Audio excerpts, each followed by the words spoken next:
अस्सलाम वालेकुम। धरती टीवी न्यूज़ सां गॾु मैं फौज़ एजाज। सब खां पहिरियां हेडलाइन।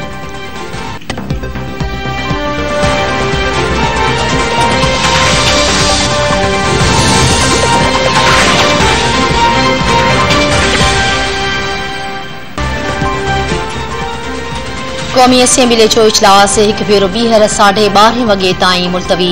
ऐवान में शहबाज शरीफ ऐं शाह महमूद कुरैशी जी तकरीरुनि दौरान गोड़ स्पीकर असद कैसर जी सदारत हेठि इजलास में ॻाल्हाईंदे अपोज़िशन लीडर शहबाज शरीफ चयो आहे त परॾेही साज़िश जी ॻाल्हि थी त हुकूमत खे संदसि हमाम में नंगो कयो वेंदो। परॾेही साज़िश जी ॻाल्हि कबी त ॻाल्हि घणो परे निकिरी वेंदी। सुप्रीम कोर्ट अहम तरीन फ़ैसिलो ॾिनो। पार्लियामेंट अॼु नई तारीख़ रक़म करण वञी रही आहे। गुज़ारिश आहे सुप्रीम कोर्ट जे हुकुम तहत कार्रवाई हलायो। शाह महमूद कुरैशी ॻाल्हाईंदे चयो त बेतमादी रिथ ते वोटिंग जी गुंजाइश मौजूद आहे। नज़रिया ज़रूरत खे दफ़न थियण घुर्जे। हू सियासी ऐं जमहूरी अंदाज़ सां मुक़ाबलो करण चाहिनि था। वज़ीर आज़म अदालती फ़ैसिले जो एहतराम करे थो। मुख़ालिफ़ धुर जे ॻोठ ते स्पीकर इजलास 12:30 वॻे ताईं मुलतवी करे छॾियो।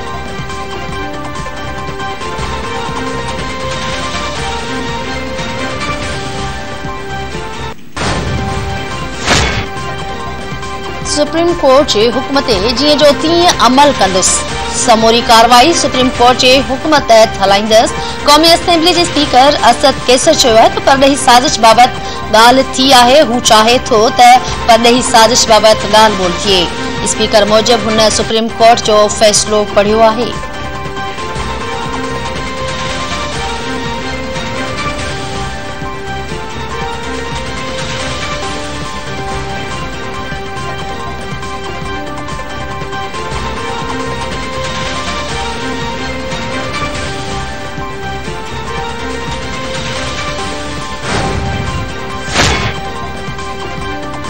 जेकॾहिं अॼु हुकूमत बेतमादी रिथ खे सबूताज़ करण जी कोशिश कई त इहा आइन जी ॿिए भेरे भञगड़ी हूंदी। पीपल्स पार्टी जे चेयरमैन बिलावल भुट्टो ज़रदारी चयो आहे त बेतमादी रिथ खे सबूताज़ करण जी सूरत में आर्टिकल 6 जी ॿीहर भञगड़ी हूंदी।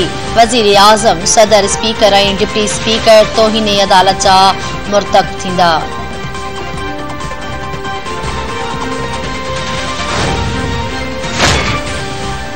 वज़ीर आज़म इमरान ख़ान जी अॻूणी साल रिहाम ख़ान बि पार्लियामेंट हाउस पहुची वई। सहाफ़ियुनि सां ॻाल्हाईंदे रिहाम ख़ान चयो आहे त को बि आइन खां मथां नाहे, भले उहो लाडलो छो न हुजे। वज़ीर आज़म खे कंहिंजी परवाह नाहे। ख़ुद गर्ज़ शख़्स अवाम जो ख़्याल न कयो। हाणे हू अवाम जो दरवाज़ो खड़काइण कहिड़े मुंहं सां वेंदो। वज़ीर आज़म न रुगो पाण सां पर अवाम सां बि वॾी ज़्यादती कई आहे।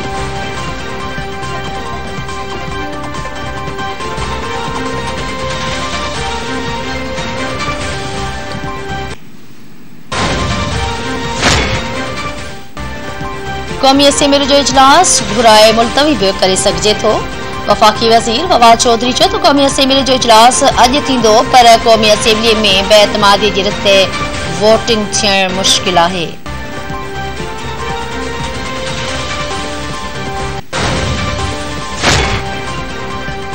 अमेरिका हिकु भेरो ॿीहर इमरान ख़ान जे इल्ज़ामनि जी तरदीद करे छॾी। अमेरिकी परॾेही वज़ारत जे नाइब तर्जुमान जेलिनिया रिटर चयो आहे त पाकिस्तानी वज़ीर आज़म जे इल्ज़ामनि में का बि सदाकत नाहे। हू पाकिस्तान जे आइनी अमल ऐं कानून जी हुक्मरानी जो एहतराम ऐं हिमायत कनि था। हू हिकु भेरो ॿीहर चवे थी त इल्ज़ामनि में का बि सदाकत नाहे।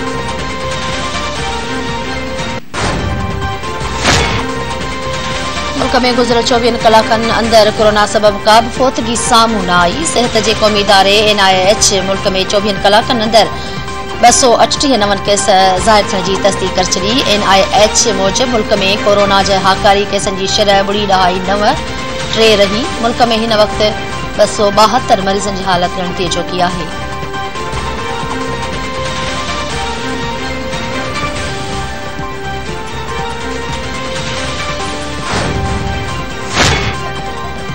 हिन साल 10 लख मक़ामी ऐं गैर मुल्की माण्हू हज जो फ़र्ज़ अदा करे सघंदा।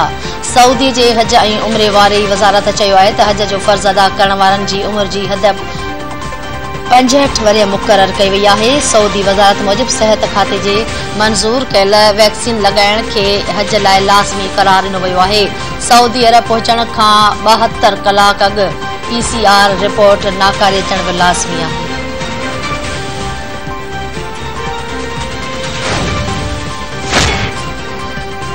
कराची में सामुंडी हवाऊं बहाल थी वयूं। गर्मी की शिद्दत में घटिताई जो इम्कान। मौसमियात खाते जो चवण है त ॾखण ओलह मां घुलंदड़ हवाउनि जी रफ़्तार 14 किलोमीटर फ़ी कलाक है, जंहिंमें घिम जो तनासुब 60% आहे।